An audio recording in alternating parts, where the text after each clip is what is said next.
چمن کو چھوڑ کے نکلا ہوں مثل نکہت گل، چمن کو چھوڑ کے نکلا ہوں مثل نکہت گل، ہوا ہے صبر کا منظور امتحان مجھ کو، چلی ہے لے کے وطن کے نگار خانے سے،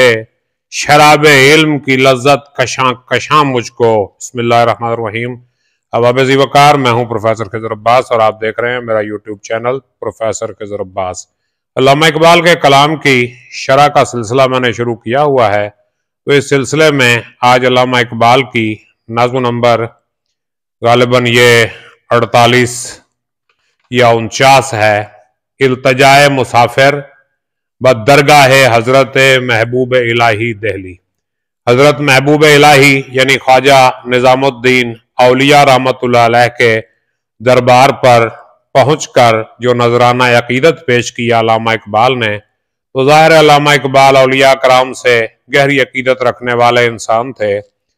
تو جب علامہ اقبال اعلیٰ تعلیم کے حصول کے لیے یورپ کا سفر اختیار کرنے لگے تو پہلے حصول برکت کے لیے خواجہ نظام الدین اولیاء رحمۃ اللہ علیہ کے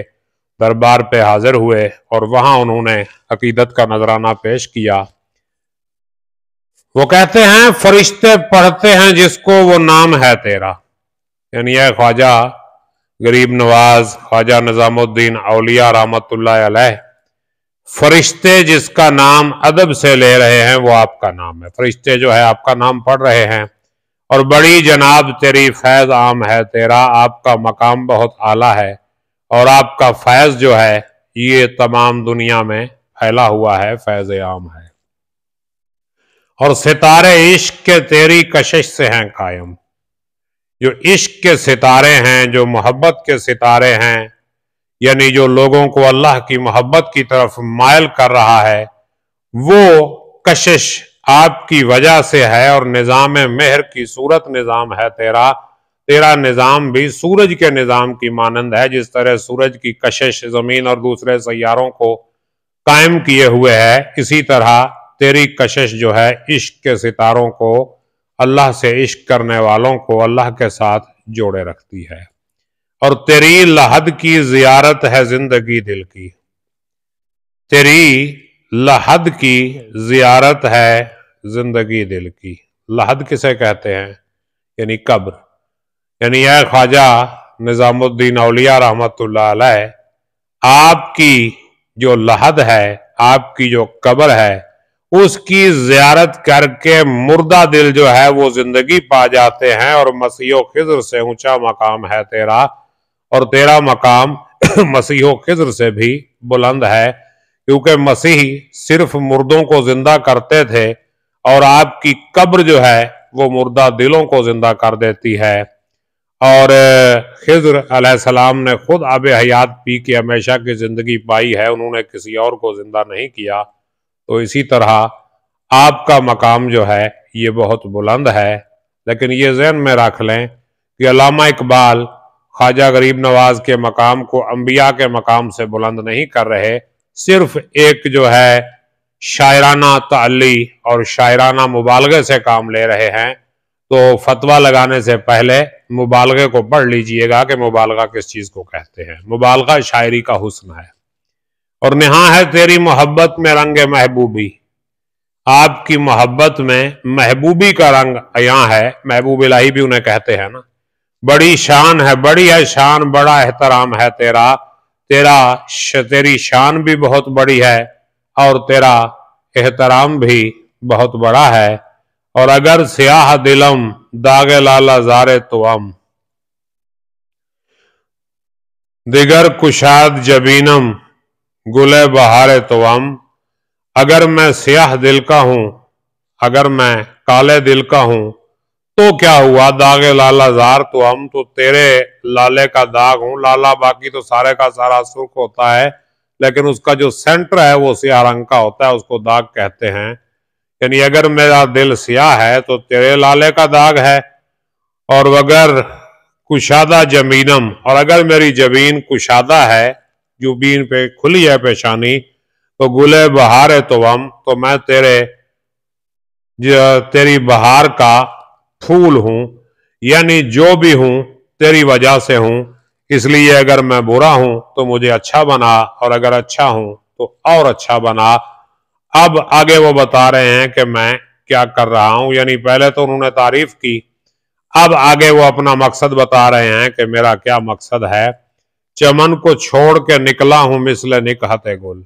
میں باغ کو چھوڑ کے اس طرح نکلا ہوں جس طرح پھول کو چھوڑ کے خوشبو نکلتی ہے، اور ہوا ہے صبر کا منظور امتحان مجھ کو، میں اپنی صبر کا امتحان لینا چاہتا ہوں، اور چلی ہے لے کے وطن کے نگار خانے سے شراب علم کی لذت کشاں کشاں مجھ کو، مجھے اپنے وطن کے نگار خانے سے، مجھے اپنے وطن کے، جس کو کہتے ہیں گھر سے، اپنے وطن کے آباد علاقے سے لے چلی ہے کیا؟ شراب علم کی لذت، علم کی جو شراب ہے اس کی لذت مجھے تیز تیز لے کے جا رہی ہے، میں بڑی تیزی سے سفر کرتا ہوا علم کی تلاش میں جا رہا ہوں، اور نظر ہے ابر کرم پر درخت صحرا ہوں، میری نظر کس پہ ہے؟ ابر کرم پہ ہے، کرم کے بادل پہ میری نظر ہے، اور میں کون ہوں؟ میں درخت صحرا ہوں، میں صحرا کا درخت ہوں۔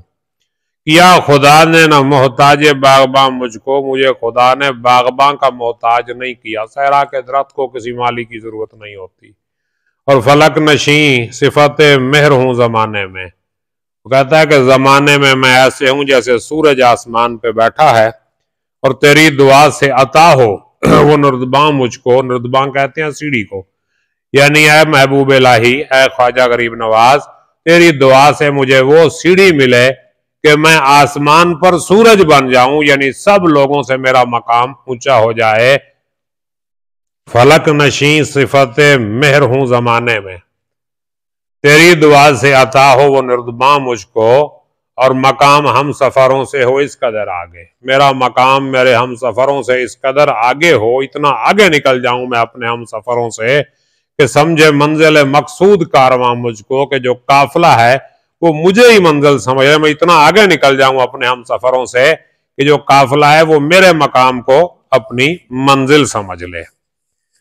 اور میری زبان قلم سے کسی کا دل نہ دکھے، یعنی میں جو قلم چلاؤں اس سے کسی کا دل نہ دکھے، کسی کے دل کو جو ہے اس کی وجہ سے تکلیف نہ پہنچے، کسی سے شکوہ نہ ہو زیر آسمان مجھ کو، اور آسمان کے نیچے مجھے کسی سے کوئی شکایت نہ ہو، کسی سے کوئی شکوہ نہ ہو، کسی سے مجھے کوئی گلہ نہ ہو، اور دلوں کو چاک کرے مثل شانہ جس کا اثر، تیری جناب سے ایسی ملے فغاں مجھ کو، یعنی آپ کے حضور مجھے ایسی فریاد عطا ہو، ایسی فغاں عطا ہو، ایسا جو ہے رونا عطا ہو مجھے جو کیا کر دے؟ دلوں کو چاک کرے، مثل شانہ جس کا اثر، کنگھی کی طرح جس کا اثر جو ہے دل کو چاک کر دے، میری ایسی فغاں ہو، میری ایسی شاعری ہو، ایسا انداز ہو میرا جو دلوں کو چاک کر کے رکھ دے، اور بنایا تھا جسے چن چن کے خار و خس میں نے، یعنی جس کو میں نے خار و خس، کانٹے اور تن کے چن چن کے اکٹھا کیا تھا، بنایا تھا، چمن میں پھر نظر آئے وہ آشیاں مجھ کو، مجھے باغ میں وہی آشیاں دوبارہ نظر آ جائے، اور پھرا رکھوں قدم مادر و پدر پہ جبیں، پھرا رکھوں قدم مادر و پدر پہ جبیں، میں اپنی ماں باپ کے قدموں پہ آ کے اپنی پیشانی رکھوں، یعنی اپنا علم حاصل کرنے کے بعد میں واپس آؤں اور ماں باپ کے قدموں میں اپنا سر رکھ دوں، کیا جنہوں نے محبت کا رازداں مجھ کو، جنہوں نے مجھے محبت کا رازداں بنایا، اور وہ شمع بارگاہ خاندان مرتضوی، رہے گا مثل حرم جس کا آستاں مجھ کو، وہ شمع بارگاہ خاندان مرتضوی، خاندان مرتضوی یعنی حضرت علی کے خاندان کی بارگاہ، یعنی امام حسن حسین آل نبی کا گھر جو ہے وہ مجھ سے نہ چھوٹے، وہ شمع بارگاہ خاندان مرتضوی، رہے گا مثل حرم جس کا آستاں مجھ کو، جسے میں حرم کے برابر عزت دوں گا، نفس سے جس کے کھلی میری آرزو کی کلی، یعنی جس کے سانسوں سے میری خواہشات کی کلی جو ہے کھل گئی، بنایا جس کی مروت نے نقطہ داں مجھ کو، جس کی مروت نے، جس کے لحاظ نے مجھے نقطہ داں بنایا، مجھے رازدان بنایا، رازوں کو سمجھنے والا بنایا، دعا یہ کر کے خداوند آسمان و زمین، دعا کر کہ آسمان اور زمین کا خداوند کرے پھر اس کی زیارت سے شادماں مجھ کو، مجھے اس کی زیارت سے شادماں کرے، مجھے اس کی زیارت سے خوش کر دے۔ وہ میرا یوسف ثانی، وہ شمع محفل عشق، ہوئی ہے جس کی اخوت قرار جاں مجھ کو۔ یہ اپنے بھائی کی بات کر رہے ہیں کہ وہ میرا یوسف ثانی، میرا یوسف جیسا بھائی، وہ شمع محفل عشق، وہ عشق کی شمع کی محفل ہوئی ہے جس کی اخوت قرار جاں مجھ کو، جس کے بھائی بن کے میرے دل کو سکون ملا ہے۔ شیخ عطا محمد یہ اقبال کے بڑے بھائی تھے جنہوں نے خرچہ کر کے انہیں جو ہے باہر بھجوایا پڑھنے کے لیے۔ جلا کے جس کی محبت نے دفتر منو تو، جس نے تیری اور میری محبت کا دفتر جلایا، روشن کیا اس کو، ہوائے عیش میں پالا کیا جواں مجھ کو، جس نے مجھے عیش میں پالا جواں کیا، یعنی خود قربانیاں دیں اور میری عیش و عشرت کا پورا خیال رکھا، اور ریاض دہر میں مانند گل رہے خنداں، یعنی میرا بھائی جو ہے وہ اس دنیا کے باغ میں ہمیشہ خوش رہے، کھلا رہے، ہیپی ہیپی پورے ماحول میں رہے، کہ ہے عزیز طرز جان، کہ ہے عزیز طرز جان وہ جانے جان مجھ کو، کہ وہ جانے جان، وہ جان کی جان مجھے جان سے بھی زیادہ پیارا ہے، کہ ہے عزیز طرز جان وہ جانے جان مجھ کو، وہ جان کی جان مجھے میری جان سے بھی بڑھ کے پیارا ہے، اور شگفتہ ہو کے کلی دل کی پھول ہو جائے، یہ التجائے مسافر قبول ہو جائے۔ آخری شعر میں اقبال کیا کہتے ہیں کہ دل کی کلی شگفتہ ہو، کھل جائے، پھول بن جائے، اور میں مسافر ہوں، میری التجا تیری بارگاہ میں قبول ہو جائے۔ امید ہے آپ کو سمجھ آئی ہوگی، اگر کسی بات کی سمجھ نہیں آئی تو کمنٹ کر کے پوچھئے، میں اس کا جواب دوں گا انشاءاللہ۔ اپنا خیال رکھیے گا، اللہ حافظ۔